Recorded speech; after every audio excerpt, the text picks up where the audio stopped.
Morning, guys. A day in the life of a doorman. This doorman doesn't really want to get up right now.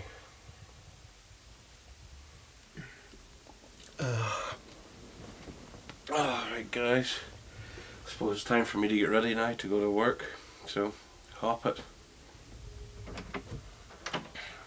Born in Northern Ireland, just outside Belfast. Originally, I'm born and raised on a sheep farm, so I've been a sheep farmer all my life. Come over, started working in the city as a trainee money broker in sterling cash. Well, Monday to Friday, my normal work in the city and settlements, and then I also do security. The security involves different types of things, mainly working on the door of an Eads and Nathanstone as a frontline door operation. But the security I do also cover other clubs and pubs.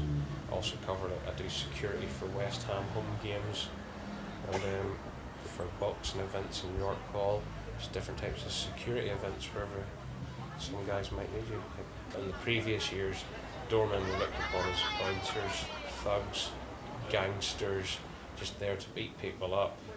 But it's never been the case. A doorman has always been there as security for the venue. At the end of the day, they're the ones that are standing there sober, whenever the rest of the clientele or customers might not be completely drunk but are slightly under the influence, so their judgment is misguided in what they believe is good and bad. Days gone past, we were looked on as thugs. Hopefully the attitude is changing, because all we really are there for is to make sure everybody has a good, enjoyable night and everybody gets home safe. I've been spat at, punched, slapped, kicked. Touch wood, no major injuries apart from a broken finger 2 months ago. That was an incident we had with a Polish guy who was grabbing up young girls and then wouldn't leave. And other than that, just the general wear and tear of the job. Yes, I've been bald. Thank God, no cuts and scars, just bumps and bruises. The doormen are very important here at the George. If there's any trouble, the doormen are the first people on the scene. They protect the staff and other customers from any harm. Carl is one of our best doormen, and we're really lucky to have him here. Every door team has to have trust in who they work with. It's a case of basically, have you got my back? If you're in a nightclub, you don't know who.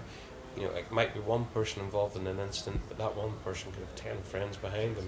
So as a doorman, you need to know that the rest of the doormen are going to be there in support of you. And the colleagues that I work with, they've been stabbed, slashed, they've been shot at, they've all been bottled, beaten with baseball bats, screwdrivers pulled on us, literally all types of violence you can think of, with cans of CS gas let off on us. Don't enjoy beating people up, but it's part of the job. It's not that I really hate it either. It's part of the job. It's something I can do. It's something, as I say, to be honest, what I keep saying to people, wrestling with a person or dragging a person out of a pub is no different than dragging sheep or cattle about back home in the farm. I saw some statistics, and it's 97.5% of doormen enjoy fighting. I wouldn't say that's true. Doesn't matter, even if you're a doorman or not, everybody all enjoys a fight. Look at all the customers that fight. Well, if they don't enjoy fighting, they're not going to fight. You know what I mean? So it's I would say 96. What was your 97% of people like a fight or enjoy a fight. It's not necessarily just doorman. It's part of our line of work. You have to be able to. It's not that we enjoy it or we don't want it, or it's a case of we'd prefer if everybody was just there drinking and had a good night, behaved themselves, and everybody goes home safe, including ourselves. It really is a dangerous job, and that if I didn't need the money, I probably wouldn't do it. I would quite happily lying at home on a Friday and Saturday night. But it's a very scary job.